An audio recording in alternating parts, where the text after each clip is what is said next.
Tonight on CTV News at 5. Going through the U.S. border in New Brunswick, and we're actually turned back as naturalized American citizens. Assessing the threat, Canadians question the cross-border bond with our neighbors to the south.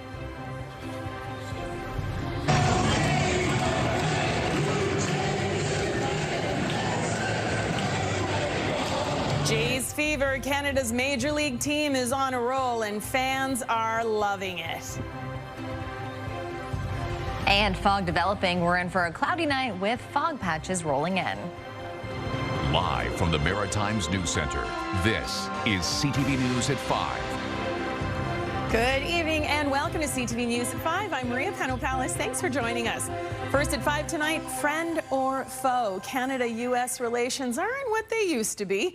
Once our most trusted ally, we're now engaged in a tumultuous trade war and fielding threats of annexation. As CTV's Ryan McDonald shows us, the rocky relationship has taken a toll on how Canadians feel about our neighbors to the south. Ryan. Well, Maria, I'm here in Louisbourg, which is a tourist town through and through, and this time of year, a lot of the license plates you might see here would be from the United States. But of course, this isn't just any other year. If Canadians see the United States as more of a threat these days, that doesn't come as much of a surprise to Sarah Douay. Going through the U.S. border in New Brunswick, and we're actually turned back as naturalized American citizens. Douay holds dual citizenship. She's a tour guide at the S&L Railway Museum in Louisbourg and says she typically doesn't advertise her American roots these days, given the strained relationship between the two countries. Growing up in the U.S., you want to still hold on to that, but being Canadian living in Canada, you have to kind of look out for that side as well. So yeah, I'm a little nervous. We asked people in 25 countries which country they see as their most important ally and which they see as their greatest threat. A recent survey by the Pew Research Center in Washington, D.C. found that 59% of Canadian respondents currently see the U.S. as a threat. That's nearly triple the number from 2019, when 20% of Canadians polled felt that way.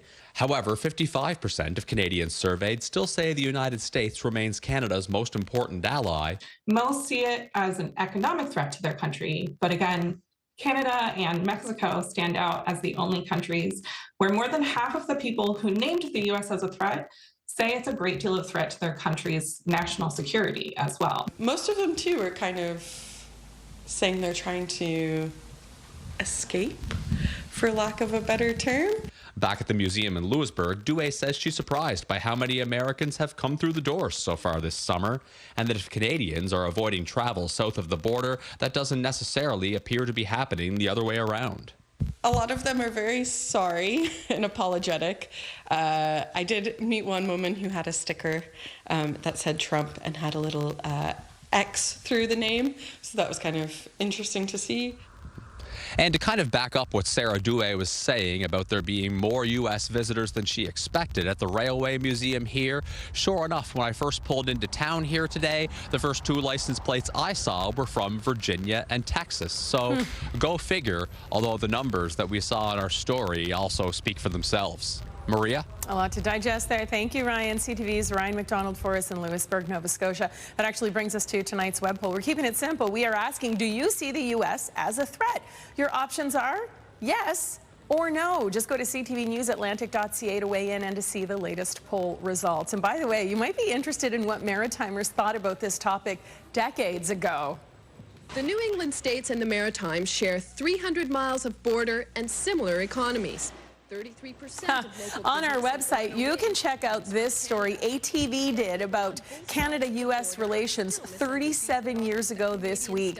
You can watch that story from 1988 in the Video Vault section of our website, ctvnewsatlantic.ca. A nice little trip down memory lane. My goodness, how things have changed in nearly 4 decades. Todd Batt is standing by now. Hi there. That video looks older than that.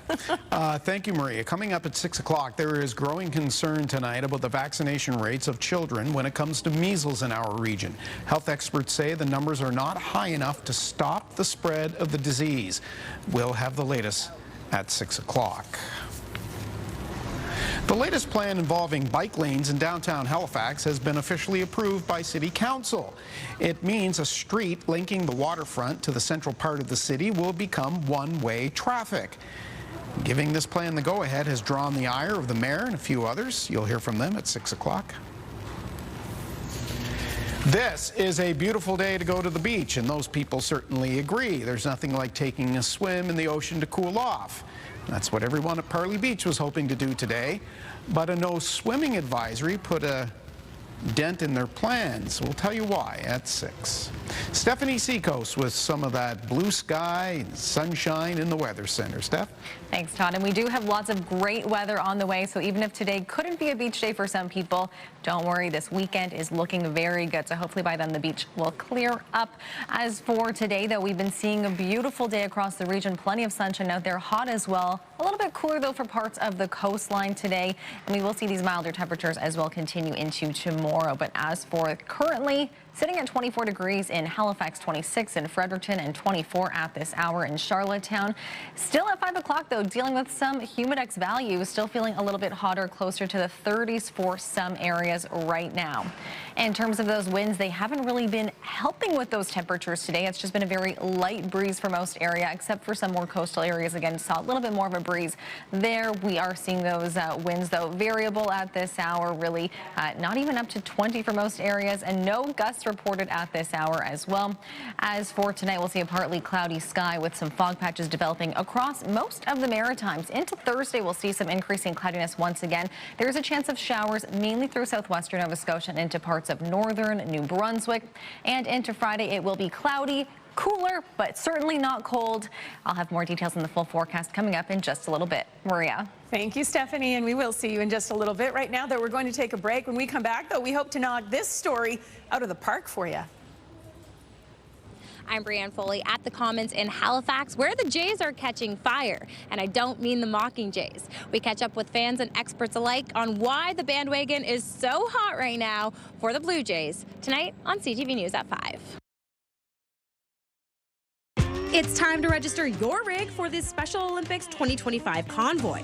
Get your crew together and participate in this day of fun for a great cause. The 14th annual convoy rolls through Dartmouth October 4th. Big rigs, big hearts, big results.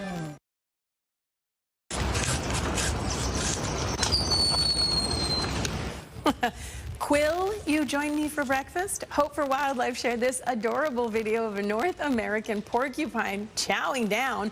Turns out they're picky eaters with a taste for high nutrient food that doesn't require a lot of effort or risk. They like to sleep where they eat. That's some food for thought for you. That's your adorable video of the day. All right, on to our next story here. The Blue Jays are red hot right now thanks to a 10-game winning streak. They are first in their division with 54 wins as the country's only MLB team. CTV's Brianne Foley shows us just how far a Blue Jays home run goes.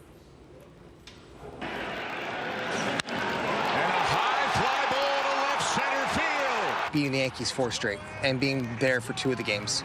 The Springer Dinger was amazing on Canada Day. To witness that, it was amazing. To say Krista and John Alford are Jays fans is an understatement. They've gone to 6 games already this year, with another 3 to go. John has been a fan for 24 years and brought Krista on board. I'd say about 2004 when we first got together. He took me to a Jays game. I was pregnant. It was hot, but the atmosphere there was even hotter. I think fans with the Blue Jays should always be cautiously optimistic. Regardless, fans from across the Maritimes are on the edge of their seats and the bats are hot. One baseball analyst says Canada definitely has a reason to cheer. Reminds me a lot of 2015, the second half. We're going into the second half. I think the Canada Day game against the Yankees was symbolic and representative of what we're going to see down the stretch. And what you pointed out is exactly right. It's a tough ticket to get. It's a fun place to be. The entire country is vying for the hottest sports ticket around right now, 9 of which the Alfords have secured. The team is fun to watch. It's probably the most fun baseball I've watched since probably 2015. And they're having fun. You can see them on the field having fun. They're joking around, they're laughing. There's nothing forced. It's just they're playing ball, they're enjoying what they're doing, and they're making Canada proud. But as this team continues to exceed expectations, they grow the game and the pride Canada-wide. The team gelling so much. I love that they're Canadian, and with everything being Canadian now, and they're just superstars right now, and it's all amazing, and it's all adding to the everything Canadian. Funny thing about gelling together as part of your question is that winning creates that situation. You go in the clubhouse, everybody's contributing, and that's the key to this team, is up and down the lineup, everybody's contributing. Yes, well, we heard from Krista and John about how hot those tickets really are, Maria, because while they were there over the Canada Day weekend, there was a couple right behind them trying to buy for June 30th and could not get those tickets. But it is an exciting time to be a Jays fan. They're currently in the middle of a game ending the series against the Red Sox. They are down 2-1 in Chicago right now, or sorry, rather the White Sox. They are down 2-1 in Chicago right now, but give them a little time and we'll see if they can get that win streak up to 11. Maria? We're rooting for them for sure. And I see you've got a little bit of baseball or something going on in the background there too. Brianne Foley sure at the Halifax Common for us. Thank you, Brianne. All right, time now to head over to the Weather Center with Stephanie Seco standing in for Kaylin Mitchell this evening. What a gorgeous day. I got to tell you, I was sitting out on my my deck for lunch today, and I had to go back in because it was a little too hot for me, a little too hot to handle, Steph. Yes, especially in more inland areas today. It was very hot out there, very sunny across the region. Really a great night for some baseball for those playing over at the Common. It was also a hot and sunny day just outside Fredericton at the Hummingbird Roundabout. I'll have more details on the full forecast and how long this hot weather will stick around coming up just after the break.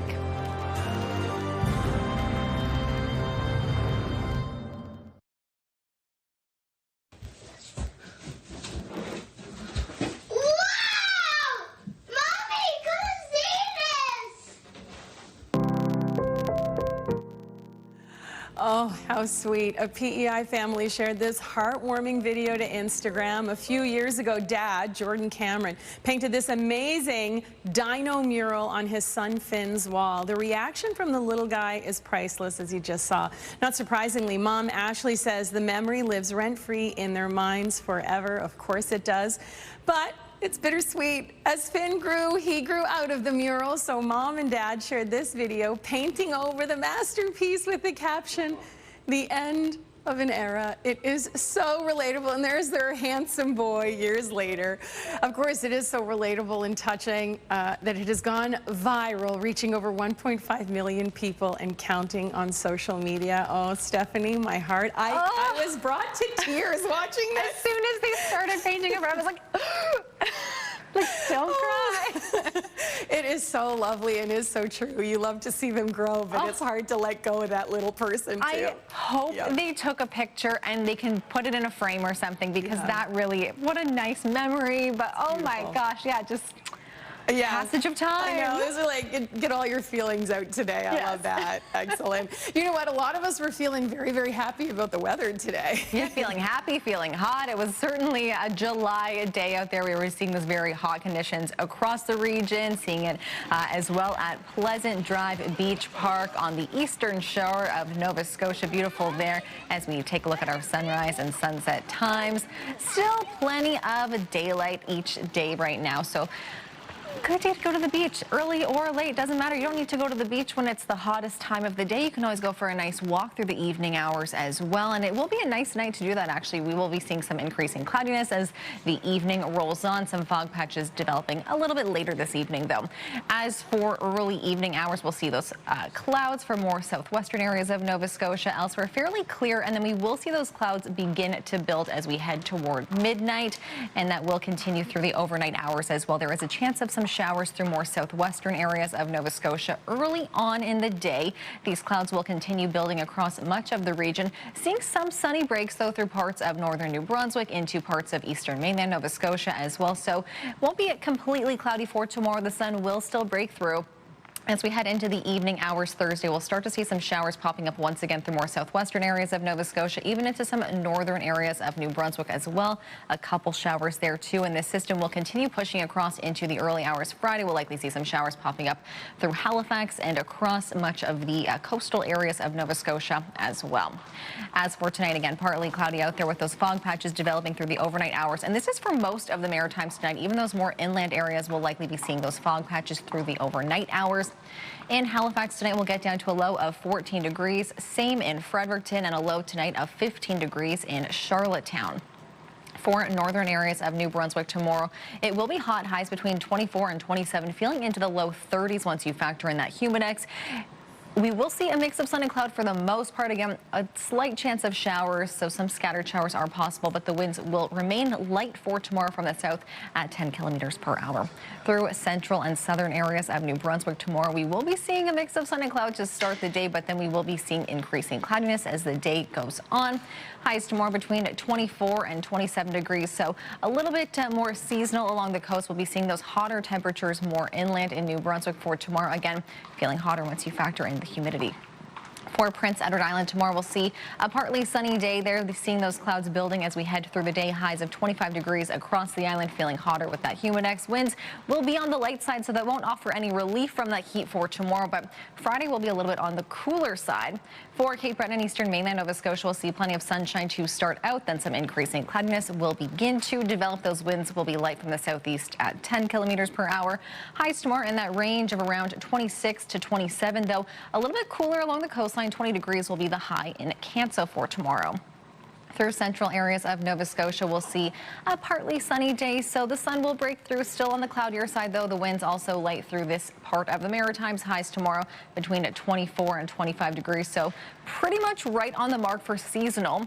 And into southwestern areas of Nova Scotia, we'll see a generally cloudy day. Again, a chance of showers through the morning and even into the afternoon hours as well. Those highs between about 24 and 25 degrees. That's a look at the forecast. Now we'll take a look at tonight's weather watcher. And it is 10-year-old Maria Leahy from Lewisburg, Nova Scotia. And Maria has sent us a drawing of spring flowers in bloom. And this really looks exactly like it looked outside today. So, Maria, you're a little bit psychic there, I think. Thank you for sending this in. And if you would like to be one of our weather watchers, you can send your weather-related drawing by mail, or you can always email them to kaylin.mitchell@bellmedia.ca. Maria. Thank you, Steph. All right, so the trend of Canadians avoiding U.S. travel continues. Many travel agencies are seeing an increase in domestic bookings and a spike in searches for homegrown adventures. CTV's Pat Foran has the latest numbers. Whether it's to visit Disney World, the Grand Canyon, or the Las Vegas Strip, more than 1 million Canadians used to travel to the U.S. every month, but not anymore.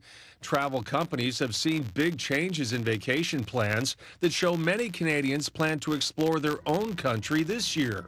We're seeing a lot of domestic travel happen among Canadians this year. Kayak, the travel website that compares flights, hotels, and rental cars, says there has been a 25% increase in domestic flight searches, and 55% of car rental searches are now domestic. Whether it's hiking the West Coast trails, stopping by Calgary for the Stampede, taking in the beauty of Banff or the Cabot Trail, many Canadians are deciding to take a domestic holiday this summer, and there are deals to be found. Domestic flight prices are down about 8%, so if you're flying, good news for you. Flight Center has also noticed an uptick in domestic travel interest and says bookings to the United States saw a 58% decrease in May over the same period last year. While many travelers don't want to cross the U.S. border, travel to Europe remains a favorite for many Canadians. Overall, Europe is holding very strong. It has not slowed down at all. Our top 3 destinations for the summer are London, Paris, and Dublin. It's unclear if these travel trends will continue, but if trade tensions remain with the U.S., they could. And travel companies say the boost of domestic travel within Canada should be good for tourism and many Canadian businesses. Pat Foran, CTV News. Thank you, Pat. It's time for our final break here on CTV News at 5, but stay with us. Coming up, we'll tell you why 50 kids received new kicks last night. The details are just ahead. We'll see you on the other side of this break.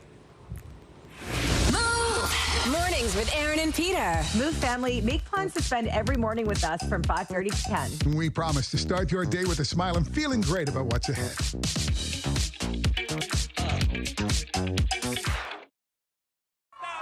Can't stop the beat, I won't stop. Won't stop the beat and go.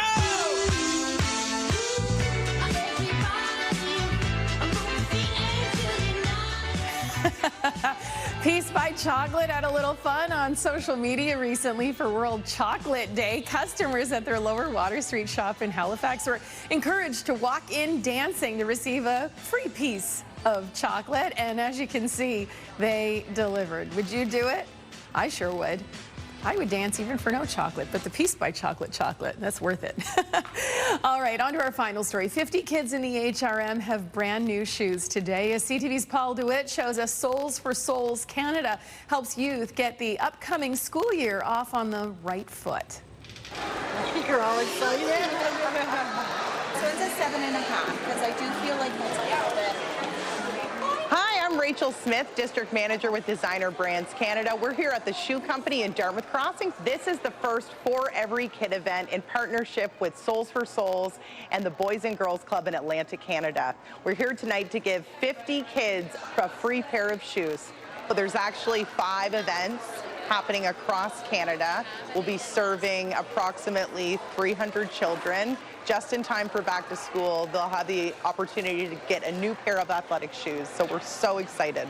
So in partnership with our amazing vendors, we're able to provide this footwear and this opportunity to underserved communities. And we're just so thrilled to be able to be a part of this and give back in our own backyards. The support doesn't stop here. We'd love to encourage Canadians to drop off new or gently used footwear at any Shoeco or DSW location across Canada. It's a great way to keep product out of landfills and allows us to give back in a big way.